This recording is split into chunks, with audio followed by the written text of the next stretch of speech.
Aux portes d'embarquement de l'aéroport, ma sœur m'a giflé devant tout le monde parce que je refusais de lui céder mon siège de première classe pour Hawaï. J'ai donc annulé l'intégralité de son voyage et révélé tous les mensonges qu'elle avait racontés à nos parents. Bonjour, Reddit.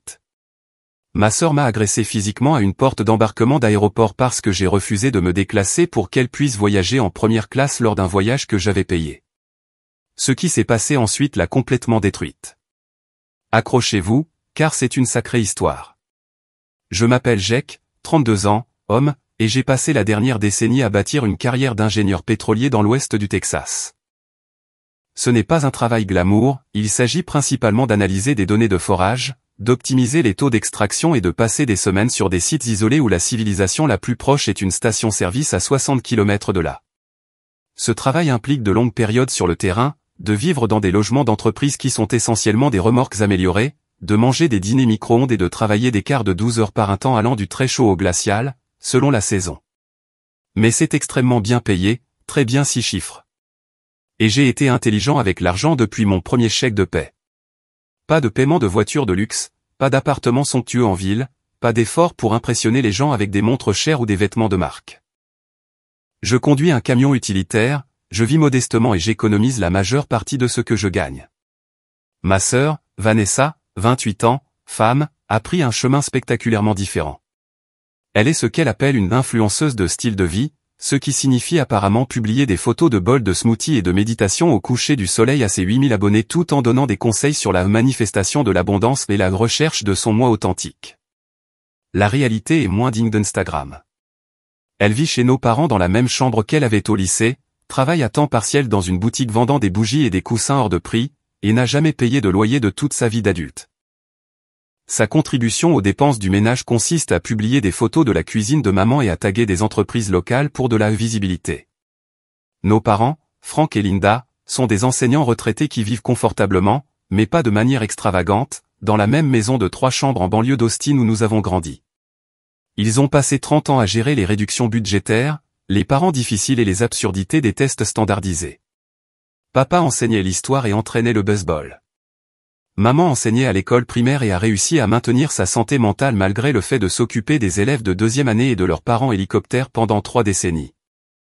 Ce sont de bonnes personnes qui ont travaillé dur toute leur vie et méritent mieux que ce qu'elles ont eu, c'est pourquoi j'ai décidé de faire quelque chose à ce sujet. L'année dernière, j'ai conclu un contrat de conseil majeur analysant l'efficacité du forage pour une compagnie pétrolière de taille moyenne. Le projet a nécessité 6 mois de journée de 18 heures et de travail le week-end, mais est venu avec un bonus substantiel. Le genre de bonus qui vous fait penser à acheter un bateau que vous n'utiliserez jamais ou à passer à un camion avec des fonctionnalités dont vous n'avez pas besoin. Au lieu de cela, j'ai décidé d'emmener mes parents en vacances de rêve à Hawaï. Ils parlaient de visiter les îles depuis aussi longtemps que je me souvienne. Maman avait ce livre de table basse sur les plages hawaïennes qu'elle feuilletait pendant l'hiver, soupirant devant l'eau turquoise et les palmiers. Papa avait des dossiers d'articles sur Pearl Harbor et l'histoire hawaïenne enregistrés sur son ordinateur, mais les pensions d'enseignants ne laissaient pas beaucoup de place pour des vacances coûteuses. Et ils avaient toujours priorisé les choses pratiques comme réparer le toit ou remplacer le chauffe-eau plutôt que les escapades tropicales. J'ai réservé une semaine à Maui. Rien d'extravagant, mais agréable. Un hôtel juste sur la plage avec vue sur l'océan, une voiture de location pour que nous puissions explorer l'île, et assez dans le budget pour de bons restaurants et activités. J'ai tout recherché, les meilleurs endroits pour la plongée avec tuba, les routes panoramiques, les restaurants locaux qui n'étaient pas des pièges à touristes. Pour moi, j'ai réservé la première classe. À 1,90 m et 95 kg, 6 heures dans un siège en classe économique n'est pas seulement inconfortable, c'est une torture médiévale. Mes genoux se coincent dans le siège devant moi. Je ne peux pas étirer mes jambes, et je finis toujours avec les épaules engourdies à force d'essayer de m'insérer dans un espace conçu pour des personnes 20 cm plus courtes que moi. Alors, oui, j'ai payé un supplément pour l'espace pour les jambes et le confort. Je l'avais mérité. Mes parents ont eu la classe économique premium, pas la première classe, mais mieux que l'économique. Plus d'espace pour les jambes, de meilleurs sièges, et de la nourriture réellement décente. Ils étaient ravis. Maman m'a appelé 3 fois après que je lui ai envoyé l'itinéraire juste pour dire à quel point elle était excitée. Voici la partie importante. Vanessa ne faisait pas partie de ce voyage à l'origine. Elle n'avait pas été invitée, n'avait pas été consultée, n'avait même pas été mentionné pendant le processus de planification. J'avais délibérément organisé cela comme un cadeau spécifiquement pour mes parents. Un remerciement pour avoir supporté la bureaucratie de l'école publique pendant 30 ans et pour m'avoir soutenu pendant mes études d'ingénieur lorsque l'argent était serré. C'était leur voyage, leur récompense, leurs vacances. Mais d'une manière ou d'une autre, environ 2 semaines avant le départ, Vanessa connaissait tous les détails. Elle connaissait les dates, la compagnie aérienne, le nom de l'hôtel, même les activités que j'avais réservées. Et elle a décidé unilatéralement, sans demander, qu'elle venait aussi. La campagne pour l'inclusion a commencé lors de notre dîner dominical habituel chez mes parents. J'avais conduit 3 heures depuis le site de forage actuel, toujours couvert de poussière et sentant le diesel, juste pour passer le week-end et finaliser les détails du voyage avec maman et papa. J'avais à peine franchi la porte que Vanessa m'a coincé dans la cuisine. Alors, j'ai regardé le voyage à Hawaï, a-t-elle dit, faisant défiler son téléphone avec des ongles parfaitement manucurés. Il y a des opportunités de contenu incroyables là-bas. Cette cascade près de Hana qui serait parfaite pour ma série sur le bien-être. Et le lever du soleil à Haleakala. Une lumière incroyable pour les photos. J'étais épuisé par la route et pas d'humeur pour l'angle qu'elle essayait d'adopter. C'est super, Vanessa. Amuse-toi à planifier ton propre voyage. Elle m'a regardé comme si j'avais suggéré quelque chose d'absurde. Mon propre voyage? Jake, je parle de notre voyage en famille. Celui que tu as planifié. Le voyage que j'ai planifié pour maman et papa, pas pour toi. Son expression a basculé vers une confusion blessée, ce qui était son mouvement habituel quand quelqu'un ne lui donnait pas immédiatement ce qu'elle voulait. Pourquoi ne serais-je pas incluse? Je suis de la famille. Parce que je ne t'ai pas invité. C'est un cadeau pour nos parents, pas des vacances de groupe. C'est plutôt blessant, a-t-elle dit, sa voix prenant ce tremblement qui signifiait qu'elle se préparait à la manipulation émotionnelle. Es-tu en train de dire que je ne fais pas partie de cette famille? J'ai expliqué que ce n'était pas du tout ce que je disais.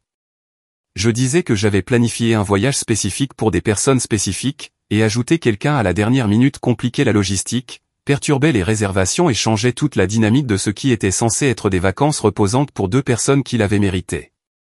Tu ne penses pas que j'ai mérité des vacances, a-t-elle rétorqué. Je travaille dur aussi, tu sais. La version de Vanessa de travailler dur consistait à publier 3 photos par jour et à se présenter occasionnellement à ses quarts de travail à la boutique quand elle en avait envie. Mais le souligner n'aurait fait que déclencher une dispute. J'ai donc opté pour une approche différente. Je suis sûr que tu travailles dur à ta manière, mais ce voyage est planifié, payé et organisé pour 3 personnes. Je suis désolé que tu n'aies pas été incluse, mais c'est comme ça. Elle m'a regardé fixement pendant un long moment, parcourant clairement ses options de tactique de manipulation.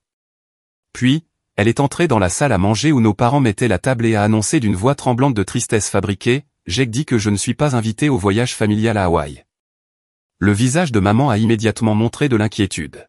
« Quoi, Jake?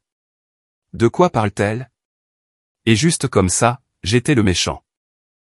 Non pas Vanessa pour s'être invitée à quelque chose dont elle ne faisait pas partie, mais moi pour avoir fait respecter une limite. Papa a essayé de faire la médiation. Asseyons-nous tous et parlons-en calmement. Autour du rôti de bœuf pour lequel j'avais perdu l'appétit, Vanessa a exposé son cas. Elle se sentait exclue. Elle avait l'impression que je ne la valorisais pas en tant que sœur. Elle avait l'impression que j'utilisais l'argent pour créer des divisions dans la famille. Chaque déclaration était soigneusement conçue pour me faire passer pour un méchant tout en se positionnant comme la victime. Je veux juste passer du temps avec ma famille, a-t-elle dit, les yeux brillants. Est-ce si mal? Maman semblait déchirée. Jake, chérie, peut-être pourrions-nous faire de la place pour une personne de plus. Ce serait bien d'avoir tout le monde ensemble. Tout le monde est ensemble, ai-je répondu. Les 3 personnes que j'ai invitées. Tu es assez rigide là-dessus, a observé papa, essayant sa voix diplomate d'enseignant. Quelle est la vraie raison pour laquelle tu ne veux pas de ta sœur? La vraie raison était compliquée. C'était des années à regarder Vanessa bénéficier d'un traitement spécial pendant que l'on attendait de moi que je sois responsable. C'était chaque fois que je la sortais de l'embarras financièrement, ce qui arrivait au moins 2 fois par an. C'était la façon dont elle traitait chaque réunion de famille comme une opportunité de photo pour ses réseaux sociaux au lieu d'un véritable moment de qualité. C'était savoir que si elle venait, le voyage cesserait de concerner maman et papa pour se concentrer sur les besoins de création de contenu de Vanessa. Mais dire tout cela me ferait paraître mesquin et jaloux. J'ai donc opté pour quelque chose de plus simple. J'ai planifié un voyage pour 3 personnes. Ajouter une 4e personne si tard signifie tout réorganiser.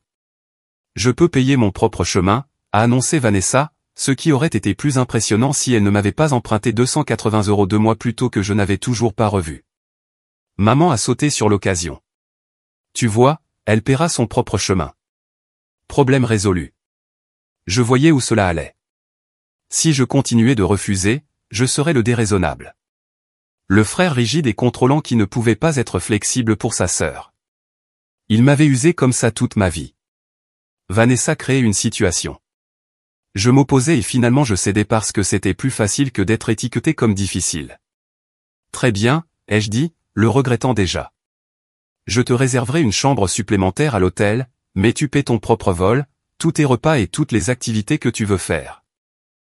Ce ne sont pas des vacances tout frais payés pour toi. C'est clair? Le visage de Vanessa est passé de la tristesse blessée à une joie triomphante. Bien sûr. Merci, Jack. Tu ne sauras même pas que je suis là. Je ferai mes propres trucs la plupart du temps de toute façon. Cela aurait dû être mon premier indice que ça allait être un désastre. La semaine suivante s'est déroulée dans un tourbillon de travail et de préparatifs de voyages finaux.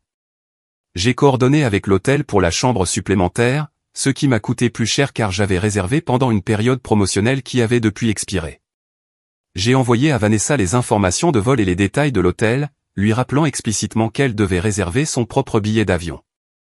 Elle a répondu par un emoji pouce levé. J'ai supposé que cela signifiait qu'elle s'en était occupée. 2 jours avant le départ, à 5h47 du matin, mon téléphone a sonné. J'étais déjà réveillé. Les quarts de travail matinaux sur les sites de forage signifiaient être fonctionnels avant le lever du soleil, mais à peine assez cohérents pour une conversation. Nous avons un problème, a annoncé Vanessa sans préambule ni salutation. Quel genre de problème, ai-je demandé, versant du café et me préparant mentalement à la crise qu'elle avait créée. Les vols sont complètement foutus. J'ai regardé les réservations et les seuls sièges disponibles sur ton vol sont en classe économique de base, tout à l'arrière, genre rangée 38. Ça ne va pas le faire. Je lui ai rappelé que des millions de personnes prenaient l'avion en classe économique tous les jours et survivaient à l'expérience. 6 heures dans un siège d'avion normal n'allait pas la tuer. Tu ne comprends pas, a-t-elle dit, et je pouvais entendre une pointe de panique dans sa voix.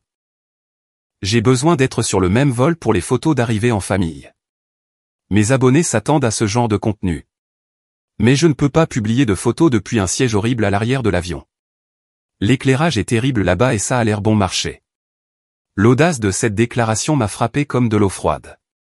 Elle se plaignait de la qualité du siège sur un vol qu'on lui avait dit de réserver elle-même pour un voyage auquel elle s'était invitée, parce que ça n'aurait pas l'air assez bien pour ses 8000 abonnés Instagram. Vanessa, ce n'est pas mon problème. Tu savais que tu devais réserver ton propre vol. Tu as attendu trop longtemps et maintenant tu en subis les conséquences. Mais j'ai supposé que tu coordonnerais avec moi. Je pensais que tu bloquerais des sièges pour toute la famille. Pourquoi supposerais-tu ça? Je t'ai spécifiquement dit de t'occuper de ta propre réservation de vol. Parce que c'est ce que fait la famille, sa voix montait. Ils se coordonnent. Ils s'assurent que tout le monde ait de bons sièges ensemble. J'ai souligné que la famille ne s'invitait pas non plus à des voyages pour ensuite se plaindre des arrangements. Elle savait depuis des semaines qu'elle devait réserver un vol. Si elle voulait un meilleur siège, elle aurait dû réserver plus tôt. C'est tellement typique de toi, a-t-elle claqué. Tu as tout cet argent et tu ne peux même pas aider ta sœur avec un siège décent. T'aider? Vanessa? Je ne t'ai même pas invité à ce voyage. Tu t'es invité toi-même, tu as promis de payer ton propre chemin, et maintenant tu es en colère parce que les conséquences d'une réservation tardive signifient que tu as un siège en classe économique. Ce n'est pas mon problème à résoudre. Tu es un crétin égoïste, a-t-elle dit. Mes abonnés s'attendent à un certain niveau de qualité. Si je publie du contenu à partir d'un siège terrible, ça nuit à ma marque. Sa marque. Sa marque de 8000 abonnés qui ne lui avait jamais rapporté un centime de revenu réel. Sa marque qui existait principalement dans sa propre tête comme justification pour vivre sans payer de loyer et travailler à temps partiel. Débrouille-toi, lui ai-je dit. Je dois aller travailler. Elle a raccroché sans dire au revoir. J'ai pensé qu'elle était en colère, mais qu'elle finirait par réserver le billet et que nous gérerions tous la situation des sièges une fois sur place. J'aurais dû mieux savoir. Vanessa n'acceptait jamais les situations qu'elle n'aimait pas. Le matin du départ est arrivé avec ce mélange d'excitation et d'épuisement qui accompagne les réveils à 4 heures du matin. J'ai conduit jusqu'à la maison de mes parents pour les récupérer, mon camion chargé de bagages et de collations pour le trajet jusqu'à l'aéroport. Maman et papa attendaient déjà sur le porche lorsque je suis arrivé, assis sur leurs valises assorties comme des enfants attendant le bus scolaire. Maman avait acheté une nouvelle robe d'été spécialement pour le voyage, à imprimer floral avec des palmiers. Papa portait sa chemise hawaïenne, qui venait en fait de Target, mais il l'aimait quand même. Ils avaient compté les jours pendant des mois, barrant des dates sur le calendrier de la cuisine et planifiant ce qu'ils feraient en premier lorsque nous atterririons. Voir leur excitation valait le réveil matinal et le long trajet. Ces personnes avaient passé 30 ans dans des salles de classe à gérer des coupes budgétaires, la pression des tests standardisés et des parents qui pensaient que leur enfant était un génie même si le petit Jadon ne savait pas lire au niveau de sa classe. Il méritait ses vacances plus que quiconque je connaissais. Nous sommes arrivés à l'aéroport avec beaucoup de temps devant nous. L'enregistrement s'est déroulé sans accroc. Les sacs ont été étiquetés et chargés, et nous nous sommes dirigés vers la sécurité, nous sentant bien. C'est là que Vanessa est apparue. Elle avait l'air d'avoir dormi peut-être 90 minutes. Ses cheveux habituellement coiffés étaient en chignon désordonné avec des mèches qui dépassaient sous des angles étranges. Son maquillage était taché sous ses yeux. Elle traînait une énorme valise qui dépassait définitivement la limite de taille, et elle avait cette énergie frénétique qui a immédiatement déclenché des signaux d'alarme. « Ah, vous voilà » a-t-elle dit, légèrement essoufflée. « Je vous envoie des SMS depuis 1 heure. » J'avais délibérément mis mon téléphone en silencieux pour le trajet, voulant profiter de la conversation avec maman et papa sans interruption constante. Qu'est-ce qui se passe? Nous devons parler tout de suite, avant de passer la sécurité. J'ai suggéré que nous pourrions parler à la porte d'embarquement après la sécurité, mais elle a insisté sur le fait que nous devions régler cela immédiatement. Quelque chose dans son ton indiquait clairement que ça n'allait pas être une conversation rapide. Papa avait l'air préoccupé. Maman avait cette expression qu'elle prend quand elle sait qu'un conflit arrive et qu'elle veut être ailleurs. « Qu'est-ce qui est si urgent ?» ai-je demandé. « La situation des sièges. Nous devons la régler avant d'embarquer. » Je lui ai rappelé que nous en avions déjà discuté plusieurs fois. Elle était en classe économique. Nous étions à nos sièges attribués. C'était l'arrangement qu'elle avait accepté lorsqu'elle s'était jointe au voyage. Cet arrangement ne va pas fonctionner, a-t-elle dit fermement. Comme si elle était raisonnable au lieu d'être exigeante. J'ai besoin d'un meilleur siège pour le contenu de vol. Mes abonnés attendent des photos de qualité, et la rangée 38 ne le fournit pas, alors tu aurais dû réserver plus tôt. J'essaie d'expliquer que j'ai besoin d'être dans un meilleur siège pour les photos. Le vol entier est une opportunité de contenu, et je ne peux pas créer de contenu de qualité depuis l'arrière de l'avion. Papa a essayé d'aider. Vanessa, ma chérie, peut-être pourrais-tu simplement profiter du vol au lieu de t'inquiéter des photos. Parfois, c'est agréable de simplement être présent dans l'instant. Papa, tu ne comprends pas comment ça marche. J'ai des abonnés qui s'attendent à une qualité constante. Si je publie du contenu d'avion terrible, cela nuit à ma crédibilité. Les gens pourraient se désabonner. Maman a ajouté de sa voix de médiatrice. Peut-être pourrions-nous vérifier auprès de la compagnie aérienne les options de surclassement. Ils ont parfois des sièges de dernière minute disponibles. J'ai déjà vérifié, a dit Vanessa. Il n'y a rien de disponible en classe économique premium ou en première classe. Chaque siège est vendu, sauf les horribles à l'arrière. La seule solution est si quelqu'un me donne son siège. Elle me regardait directement en disant ça. Laisse-moi bien comprendre, ai-je dit lentement. Tu veux que quelqu'un renonce à son siège payé pour que tu puisses prendre des photos pour Instagram.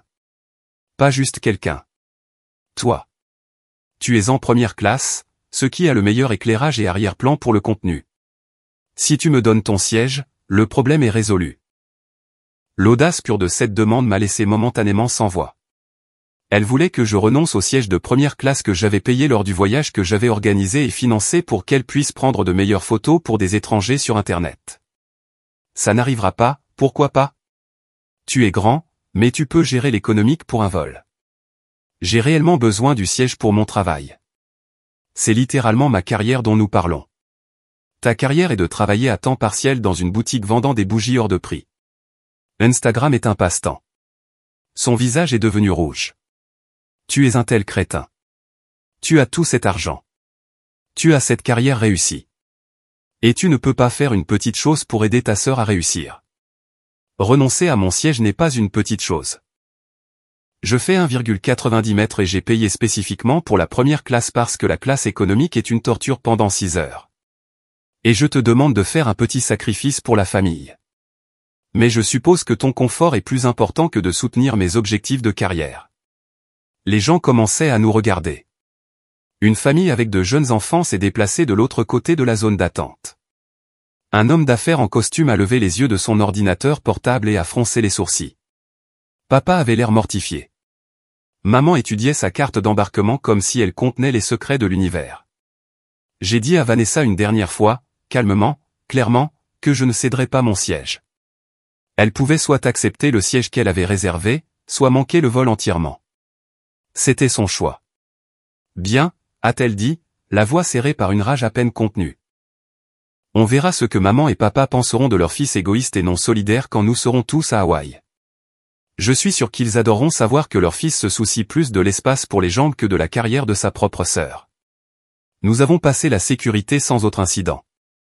J'ai pensé que la réalité de la situation avait finalement pénétré et qu'elle avait accepté que sa manipulation n'avait pas fonctionné. J'avais spectaculairement tort.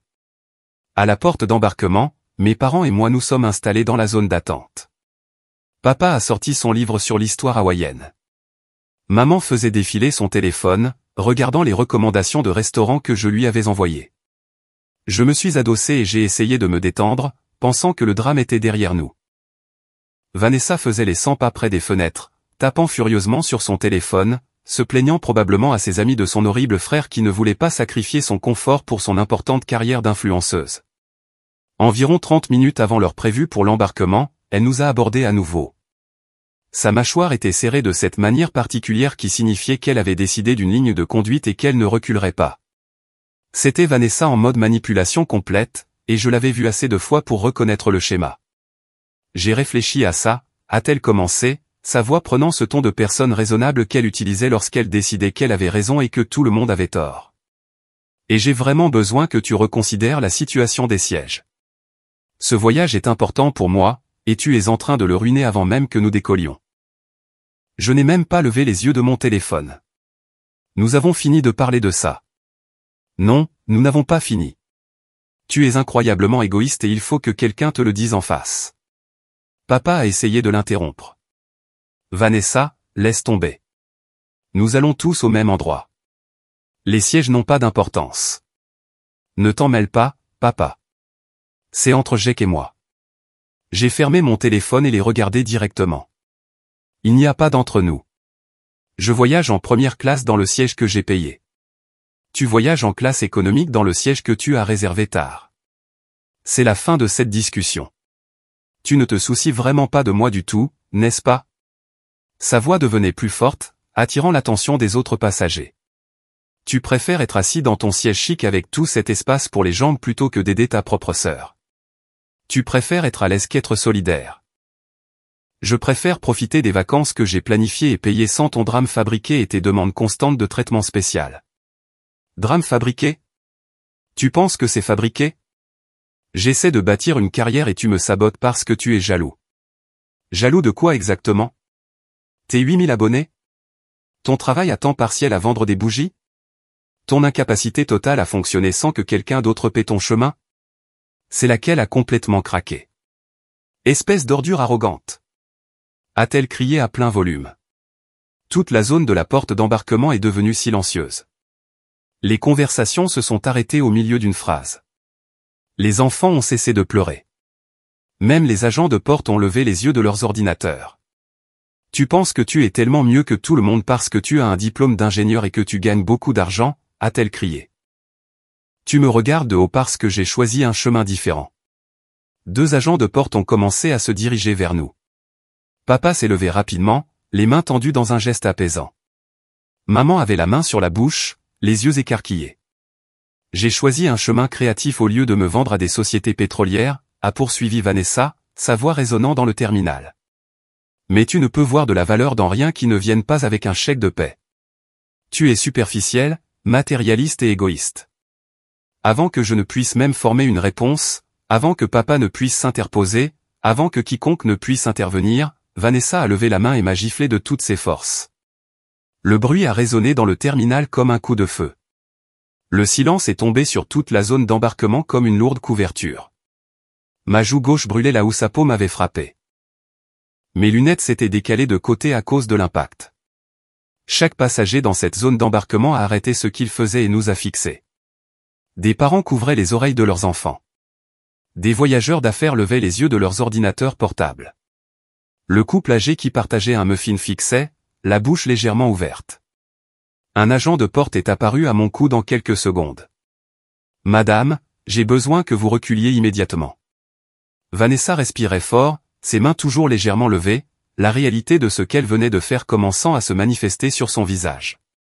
Ses yeux étaient écarquillés, comme si elle n'arrivait pas à croire qu'elle était allée si loin. « Il l'a mérité, a-t-elle dit. Mais sa voix tremblait. Il me traite comme une ordure depuis ce matin. Il m'a provoqué. 2 agents de sécurité de l'aéroport se sont matérialisés apparemment de nulle part. L'un s'est positionné entre Vanessa et moi. L'autre a commencé à poser des questions avec ce ton calme et professionnel que les personnes en autorité utilisent lorsqu'elles traitent avec une violence potentielle. « Monsieur, est-ce que ça va ?» m'a demandé le premier agent. Mon visage était lancinant. Ma joue me brûlait, mais j'ai hoché la tête. « Je vais bien. »« Madame, je vais avoir besoin que vous veniez avec nous, » a dit le deuxième agent à Vanessa. « Quoi ? » ?»« Non, nous avons un vol à prendre. »« Je ne peux pas rater ce vol. » Vous venez d'agresser un autre passager devant environ 70 témoins et 2 agents de porte. Vous n'allez nulle part aujourd'hui. La crise qui a suivi fut spectaculaire dans son désespoir. Vanessa s'est mise à pleurer. De vraies larmes cette fois, pas celles qu'elle utilisait pour la manipulation. Elle a insisté sur le fait que c'était un malentendu, que je l'avais provoqué, qu'elle ne pouvait pas rater ce vol parce que c'était des vacances en famille et que ses parents seraient dévastés si elle n'était pas là. Les agents n'étaient pas impressionnés. Ils avaient clairement vu beaucoup de crises à l'aéroport auparavant, et celle de Vanessa n'était ni unique ni convaincante. Ils sont restés là professionnellement pendant qu'elle passait par le déni, la colère, la négociation et finalement l'acceptation en sanglots. Ils l'ont escortée loin de la porte, toujours en pleurs et protestant. Une agente de porte s'est approchée de moi avec des papiers et une expression de sympathie exercée. « Nous devons déposer un rapport d'incident », a-t-elle expliqué, sortant une tablette. Procédure standard pour toute altercation physique dans le terminal. Êtes-vous intéressé à porter plainte? J'aurais dû dire non. J'aurais dû être la personne la plus grande, prendre le coup, littéralement, et l'ignorer comme une nouvelle crise de Vanessa. J'aurais dû laisser ses actions glisser comme j'avais laissé tout le reste glisser pendant les 28 dernières années. Mais j'ai regardé ma mère, qui pleurait doucement, mon père, dont le visage montrait de l'embarras et de la déception, tous les passagers qui avaient été témoins de l'agression de ma sœur en public parce que je ne voulais pas céder un siège lors de vacances que je payais. Oui, ai-je dit clairement. Je porte plainte. L'agente de porte a hoché la tête et a pris des notes sur sa tablette. En quelques minutes, le nom de Vanessa était signalé dans le système informatique de la compagnie aérienne. Elle ne voyagerait pas sur cette compagnie aujourd'hui, ni peut-être sur aucune autre compagnie, selon la façon dont les charges se dérouleraient et si elle se retrouvait sur une liste d'interdiction de vol. Maman était désemparée. Elle m'a attrapé le bras, le mascara coulant sur son visage. Jake, peut-être devrions-nous tous rester. Nous ne pouvons pas laisser Vanessa ici toute seule gérer ça. Elle n'est pas seule, ai-je dit fermement. Elle est avec la sécurité de l'aéroport, et elle a fait ses propres choix. Nous montons dans cet avion. Nous allons à Hawaï. Nous allons avoir les vacances que j'ai planifiées et payées. Mais c'est ta sœur. Et elle m'a agressé en public parce que je ne voulais pas lui donner mon siège. Je ne récompense pas ce comportement en annulant un voyage que j'ai passé des mois à planifier et des milliers d'euros à financer. Jake a raison, a dit papa calmement, mettant son bras autour de maman. Vanessa a dépassé les bornes aujourd'hui. Nous ne pouvons plus encourager ça. Elle doit faire face aux conséquences pour une fois dans sa vie. Maman a commencé à protester, mais l'expression de papa l'a arrêtée. Après 30 ans de mariage, elle reconnaissait quand il avait pris une décision sur laquelle il ne reviendrait pas. L'embarquement a commencé. La première classe a été appelée en premier. Je me suis levé, j'ai pris mon bagage à main et je me suis dirigé vers l'agent de porte scannant les cartes d'embarquement. Derrière moi, j'entendais maman pleurer doucement. Papa lui murmurait quelque chose, essayant probablement de la calmer. Une partie de moi se sentait coupable de ne pas être resté, de ne pas être l'artisan de la paix familiale qui réparait tout et s'assurait que tout le monde était heureux. Mais une plus grande partie de moi en avait fini d'être cette personne, en avait fini de sacrifier mon confort, mes limites, mes plans pour le maintien de la paix avec quelqu'un qui n'avait jamais une seule fois considéré mes sentiments. Je me suis installé dans mon siège de première classe. L'hôtesse de l'air a apporté des noix chaudes et des boissons. J'ai mis mes écouteurs, choisi un film et essayé d'ignorer les SMS de culpabilité de Vanessa qui remplissaient déjà mon téléphone avant même que nous décollions. L'hôtesse de l'air a fait ses annonces. L'avion a reculé de la porte et nous avons laissé Vanessa derrière, gérant la sécurité de l'aéroport et les conséquences de ses propres actions. Maman a pleuré pendant la première heure du vol. Je pouvais voir papa lui tenir la main depuis mon siège. Je pouvais l'entendre lui parler doucement, la rassurant probablement que ce n'était pas sa faute, qu'il faisait ce qu'il fallait en ne permettant plus le comportement de Vanessa. À la deuxième heure, ils avaient sorti le guide et commençaient à discuter des plages à visiter en premier. À la troisième heure, ils regardaient les recommandations de restaurants et étaient excités à l'idée d'essayer la nourriture traditionnelle hawaïenne. À la quatrième heure, maman avait complètement cessé de pleurer et riait même de quelque chose que papa avait dit. Il s'avère que retirer Vanessa de l'équation a amélioré le voyage de manière significative avant même qu'il ne commence. Nous avons atterri à Maui sous un temps parfait. 29 degrés Celsius, légère brise, ciel bleu infini. La voiture de location était exactement ce que j'avais réservé, fonctionnant sans problème et propre. L'hôtel était juste sur la plage, comme sur les photos. Nos chambres avaient vue sur l'océan et des lits confortables, et tout ce dont nous pouvions avoir besoin. Ce premier coucher de soleil, en regardant mes parents marcher le long de la plage, se tenant la main et prenant des photos ensemble, m'a rappelé exactement pourquoi j'avais planifié ce voyage. C'était ce que j'avais voulu. Mes parents se détendaient, s'amusaient, vivaient quelque chose de beau sans stress ni conflit. Vanessa a envoyé environ 200 SMS pendant notre première journée. Ils allaient de furieux à manipulateurs à apitoiement sur soi, passant par toutes les tactiques de manipulation émotionnelle qu'elle avait perfectionnées au fil des ans. J'espère que tu es heureux. Je suis coincé à la maison pendant que vous êtes tous à Hawaï sans moi. Maman est dévastée. Tu as complètement ruiné cette famille. Les accusations d'agression vont me coûter des milliers en frais juridiques. Merci d'avoir détruit ma vie pour un stupide siège. Je ne peux pas croire que tu fasses ça à ta propre sœur. Tu es sans cœur. Papa a dit qu'ils devront peut-être payer ma caution si je me fais arrêter. Tu fais littéralement vivre l'enfer à nos parents. J'ai éteint mon téléphone et me suis concentré sur les vacances. Les 3 jours suivants ont été tout ce que j'avais espéré. Nous avons fait de la plongée avec tuba au cratère de Molokini où maman a vu une tortue de mer et a pleuré de joie. Nous avons parcouru la route de Hana, nous arrêtant à chaque cascade et point de vue panoramique pour prendre des photos. Nous avons regardé le lever du soleil à Haleakala, debout au sommet d'un volcan endormi tandis que le ciel prenait des couleurs dont je n'avais pas de nom. Nous avons mangé dans des restaurants avec vue sur l'océan où papa a essayé tous les types de poissons frais qu'ils avaient et maman est tombée amoureuse du gâteau renversé à l'ananas fait avec de vrais ananas hawaïens. Nous avons fait un tour en hélicoptère et avons vu des parties de l'île auxquelles la plupart des touristes n'accèdent jamais. Nous avons passé une journée entière à nous prélasser sur la plage, à lire des livres, à nager et à faire la sieste sous un parasol. Mes parents passaient le temps de leur vie. Maman a pris environ 800 photos sur son téléphone. Papa a acheté une statue tiki sculptée qu'il prévoyait de mettre dans leur jardin. Ils se tenaient la main pendant le dîner, riaient aux blagues de l'autre et semblaient plus détendus que je ne les avais vus depuis des années. Le 4e jour, papa et moi prenions le petit déjeuner sur la véranda de l'hôtel lorsqu'il a abordé la situation à la maison. Ta mère veut savoir si tu vas retirer les accusations contre Vanessa, a-t-il dit prudemment, évitant mon regard. Non. Il a hoché la tête comme s'il s'attendait à cette réponse. Elle t'a giflé en public. Je n'excuse pas ça. Mais c'est ta sœur, et cela pourrait avoir de sérieuses conséquences légales pour elle. Peut-être même de la prison ou un casier judiciaire. Papa, elle m'a agressé dans un aéroport parce que je ne voulais pas lui céder mon siège. Elle s'est invitée à ce voyage, a promis de gérer ses propres arrangements, puis a exigé que je sacrifie mon confort pour ses photos Instagram. Quand j'ai dit non, elle m'a attaqué physiquement devant des dizaines de témoins. Pourquoi retirerais-je les accusations?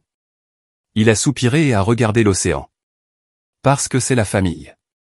Parce que ta mère est folle d'inquiétude de ce qui va se passer ensuite. Parce que même lorsque les gens font des choix terribles, parfois nous choisissons le pardon plutôt que la punition. Maman s'inquiète pour Vanessa toute sa vie. Elle s'inquiète de ses notes, de sa situation professionnelle, de ses finances, de son état émotionnel. Pendant ce temps, personne ne s'est inquiété pour moi parce que j'étais autonome. Personne ne vérifiait si j'allais bien, si j'avais besoin de soutien, si la pression constante d'être le responsable m'épuisait. Ce n'est pas juste, a dit papa doucement. Nous vous aimons tous les deux également. Vous nous aimez également, mais vous ne nous avez jamais traités également. Vanessa s'en est tirée avec des comportements que vous n'auriez jamais tolérés de ma part. Elle a 28 ans, vit à la maison sans payer de loyer, travaille à temps partiel, et vous trouvez toujours des excuses pour elle. Pendant ce temps, on s'attendait à ce que je sois responsable et mature depuis l'âge de 15 ans. Il n'a pas eu de réponse à cela. Nous sommes restés silencieux pendant un moment, regardant les vagues s'écraser sur le rivage. Tu as raison, a-t-il finalement dit. Nous avons fait des erreurs en vous élevant tous les deux. Nous vous avons tenu à des normes différentes, et ce n'était pas juste. Mais elle est toujours ta sœur et cela pourrait vraiment nuire à son avenir. Ses actions nuisent à son avenir, pas moi. Je refuse simplement de la protéger des conséquences d'avoir agressé quelqu'un en public. Papa a hoché la tête lentement et n'a plus abordé le sujet. Maman a tenté une approche différente lors du dîner ce soir-là. Elle a suggéré qu'à notre retour, nous pourrions tous nous asseoir en famille et régler ça. Peut-être que Vanessa avait besoin de soutien plutôt que de punition. Peut-être qu'elle luttait plus que nous ne le réalisions. Peut-être y avait-il des problèmes sous-jacents qui motivaient son comportement. J'ai souligné que lutter ne justifie pas l'agression. Beaucoup de gens ont des vies difficiles, du stress financier, de l'incertitude professionnelle et des défis de santé mentale sans agresser physiquement leurs frères et sœurs dans les aéroports. Elle a toujours été sensible, a dit maman. Comme si cela expliquait quoi que ce soit. Elle a 28 ans. Être sensible n'excuse pas un comportement violent. À un moment donné, elle doit être tenue responsable de ses actions. Tu ne vas vraiment pas retirer les accusations? Non, maman. Je ne le ferai pas, elle a semblé déçue et triste, mais elle n'a pas insisté davantage. Le reste du dîner s'est déroulé calmement avec des commentaires occasionnels sur la nourriture ou les plans pour le lendemain. Le 6e jour, mes parents avaient complètement cessé de parler de Vanessa. Ils étaient trop occupés à profiter des vacances pour se concentrer sur le drame qui se déroulait à des milliers de kilomètres. Nous avons fait une excursion en catamaran où nous avons vu des dauphins. Nous avons assisté à un luau traditionnel avec des danseurs de feu et un cochon rôti. Nous avons loué des vélos et avons roulé le long de la côte, nous arrêtant pour de la glace pilée et des photos. Le matin du 7e jour, notre dernière journée complète avant de rentrer à la maison, papa a frappé à la porte de ma chambre d'hôtel vers 7 heures. Tu as une minute pour parler, a-t-il demandé. Nous nous sommes assis sur le balcon donnant sur l'océan. Il est resté silencieux pendant un long moment, regardant simplement les surfeurs pagayer pour attraper les vagues matinales. Ta mère et moi avons parlé, a-t-il finalement dit.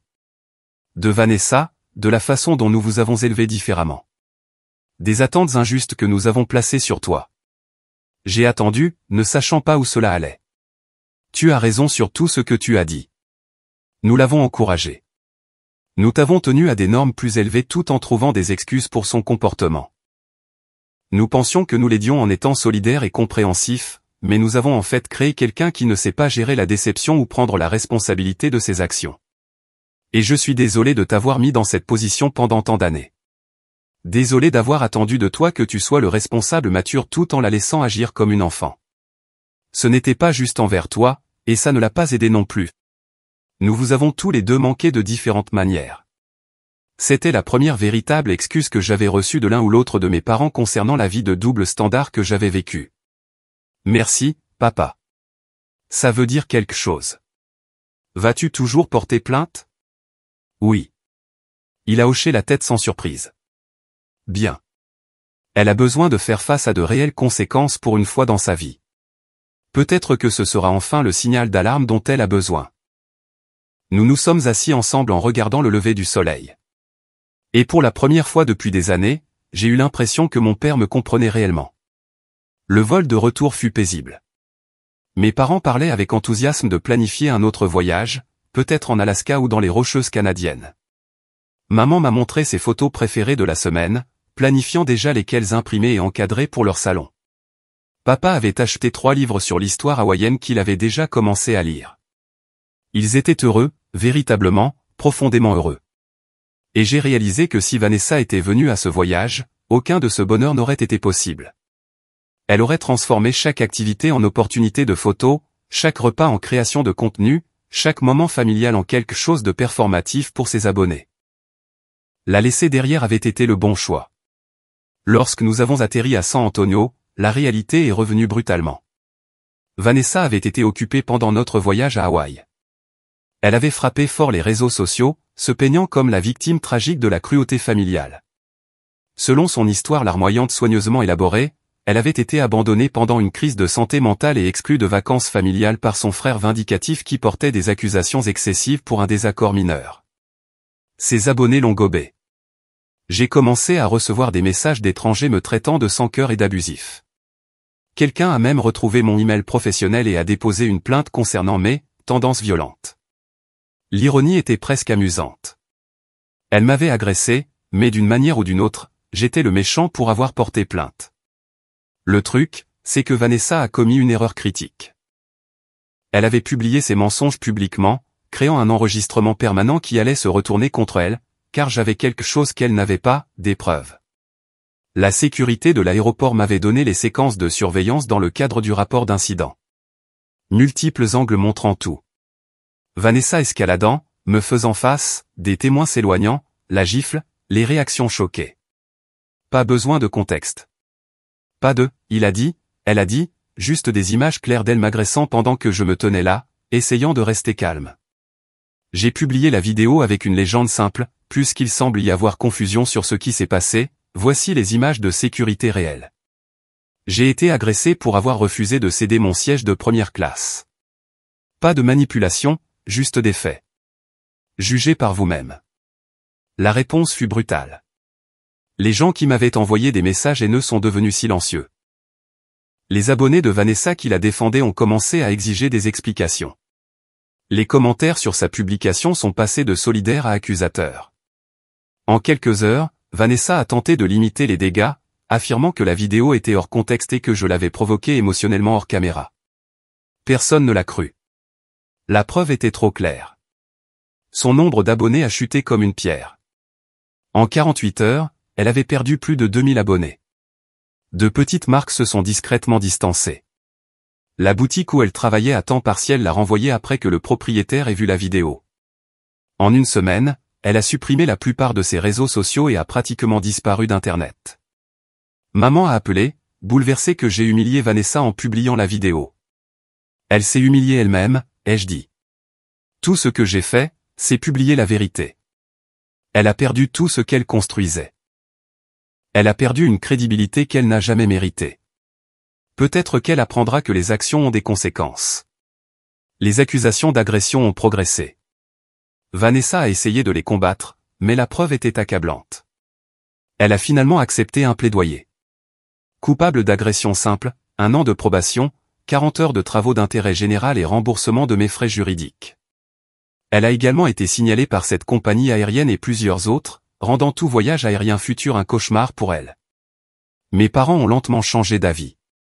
Ils ont cessé de trouver des excuses et ont cessé de s'attendre à ce que je sacrifie mes limites. Papa et moi avons commencé à avoir de vraies conversations. Maman m'a envoyé des recettes, de petites choses montrant qu'il commençait à me voir comme une personne, pas seulement le fils responsable qui résolvait les problèmes. Vanessa et moi ne nous parlons plus. Aux dernières nouvelles, elle avait déménagé à Phoenix, travaillant dans le service client pour une entreprise de vente au détail en ligne, vivant dans un petit appartement avec une colocataire. Plus de rêves d'influenceuse, plus de vie sans payer de loyer, plus d'attentes que d'autres personnes financent son style de vie. Si vous avez apprécié cette histoire, veuillez cliquer sur le bouton d'abonnement. Cela aide vraiment la chaîne et nous aide à vous apporter des histoires plus nombreuses et de meilleure qualité. Merci.